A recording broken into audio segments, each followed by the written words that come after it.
Violent scenes took place in the streets of Paris today, with protesters and police clashing after protests against the new global security law.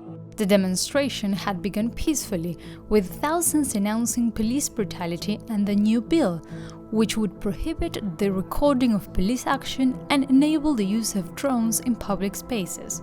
France has seen numerous protests after the government introduced a security law to increase surveillance tools, rejected by many, saying it would restrict civil liberties. Peaceful demonstrations took place in several French cities, but Paris protests were infiltrated by 500 rioters. They burned barricades and clashed with the police, which responded with tear gas.